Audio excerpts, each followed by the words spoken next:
Welcome to Larry the Alchemist, where we discuss all things heavy metal and hard rock. On today's episode, let's discuss Ratt and their 1985 album, Invasion of Your Privacy. I always thought that was a cool back cover. I like when there's like individual band shots on a back cover. This album follows the hugely successful Out of the Cellar, which blew Ratt up big, and they were all over MTV with Round and Round. And I did a video on Out of the Cellar. I'll leave that linked in the description down below.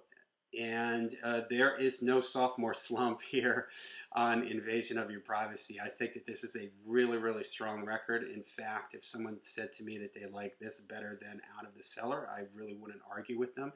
And I find myself listening to this album more than I do Out of the Cellar because I think I'm a little bit burnt out on some of the songs on Out of the Cellar, and I feel like this one has some really cool deep cuts, especially when you get into side two. This album came out right when I was really, really into this stuff. MTV was playing this stuff like crazy. I was all over it. Ratt, Dawkins, all that kind of stuff, and I just loved it. Ratt they had a little bit of a dark sound to them. They had a lot of great musicianship in the band, great guitar playing from Warren DeMartini, Robin Crosby. I always thought Ron Crucier was an underrated bass player. He had some great backing vocals. Bobby Blotzer is a good drummer. And Stephen Pearcy. Stephen Pearcy has, he may not have the technically greatest voice, but it has kind of a cool vibe to it and adds to a little bit of the slightly darker, more sinister sound that Ratt had compared to some of the other bands from this time. The album is produced by Beau Hill, who worked on a lot of the classic Ratt albums, and I think the production is great. It's very warm, it's very punchy. It's what I love about stuff from this era. These bands at this time, they had enough of a budget to get good sounding recordings. The guitars sound great. There's great separation in the instruments. I have it on vinyl, of course, but I also have an original first issue CD of this, and it's just an album I can just put in my car, crank it up. It's warm, it's punchy, it's just got a lot of energy to it, and I just think it's great. And I swear, what I love about this era of music is, and it got me thinking about this. There's a guy that has a YouTube channel called the Punk Rock NBA, and he talks about like different genres of music, and his big thing is like taking a genre like nu metal, the rise and fall of nu metal or something like that. And he did an episode on glam in glam hair. I forget what he titled it. And I was fully expecting him to be making fun of the genre because he's a punk rock guy, hardcore guy. And I thought he was going to just make fun of hair metal.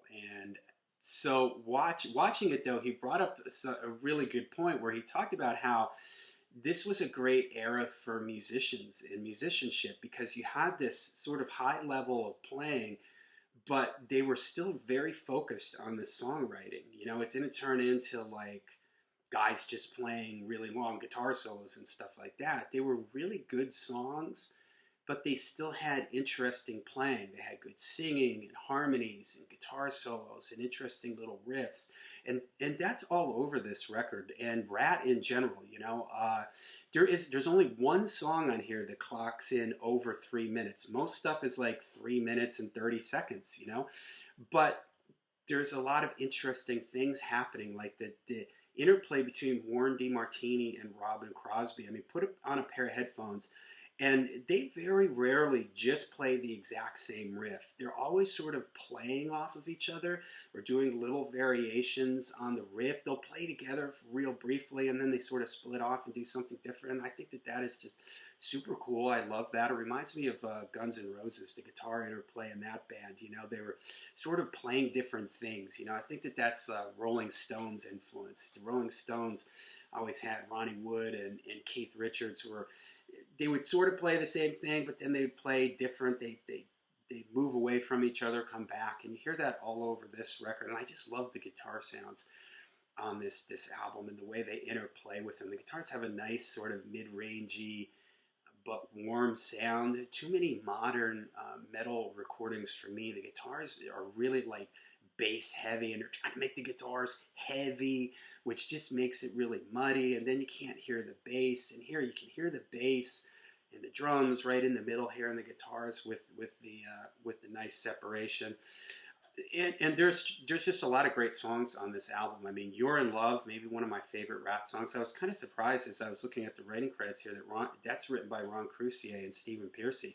With that opening riff, I just assumed that was Warren DeMartini or Robin Crosby came up with that, because that's such a cool guitar riff. It reminds me of Unchained by Van Halen. You know, it's like the low string is down tuned and they're chugging off of that low string, kind of like Unchained. Super cool riff, great guitar playing in it. I love Stephen Pearcy's, like, his vocals, the way he has this sort of like, I don't know, just the way he enunciates his words, and the way there's like some effects on his vocals, and it makes them sort of come in and out really quickly. I just think it's really cool, and his voice sounds great on this one. "Never Use Love," another great one. "Lay It Down," here's another big hit from this record, maybe almost as big of a hit, you know, maybe as Round and Round. I don't know. I just remember that video getting played like crazy on MTV with the clown and everything. I think this was the first single that was released from this record. Now that is Warren DeMartini, Crucier, Robin Crosby, and Stephen Pearcy all get writing credits on that one. And another really interesting, you know, that guitar riff. When I think of Ratt and Warren DeMartini, like, his riffs are like these sort of spider finger riffs, I call them, where he's stretching his hand and he's playing like, you know, your basic heavy metal power chord, but he throws in all these little things on top of it, around it, that make it really interesting. Yet there's this rhythmic drive and sort of that classic metal chugging thing to it, but it's just done in a really creative way, and I love it. And the song, again, it's a 3-minute and 23-second song, but it's fantastic. "Give It All," a cool song. "Closer to My Heart," love it, man. I love when Ratt pulls back and does a little bit of a kind of a ballad thing. This has that acoustic guitar in it. It's a little bit dark, very catchy. You know, as I was getting ready for this video, I listened to this album. I wanted to do this video like 2 weeks ago or something, and because I kind of stumbled across the CD. I threw it in my car. I listened to it in my car. And usually I have to sometimes refresh my memory to remember certain songs, but I don't have to refresh my memory at all with this album, because the songs are just so catchy and they're so easy to remember. Side 2, I really like Side 2 on here because it feels like it has the sort of deeper cuts on it. You know, you got "You're in Love" and "Lay It Down" in Side 1, which were the big hits. But Side 2, "Between the Eyes," is great. "What You Give Is What You Get," I love that. I love the chorus in that.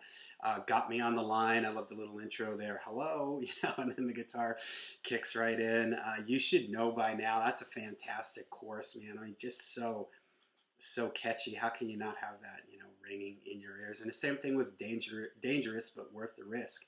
I mean, my gosh, man, so many of these songs could have been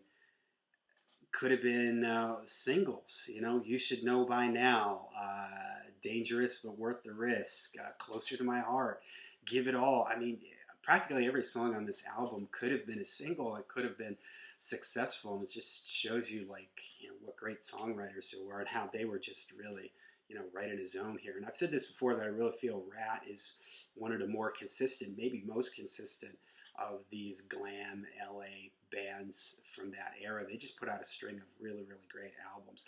So, okay, let me know what you guys think of Ratt, "Invasion of Your Privacy." How do you rank it compared to "Out of the Cellar"? You know, do you like it more than "Out of the Cellar"? Tough call for me. Like I said, I find myself reaching for Invasion more than I do Cellar. So let me know what it's like for you guys. Let me know in the comments down below. Till we see you again, make sure you stay heavy, stay metal.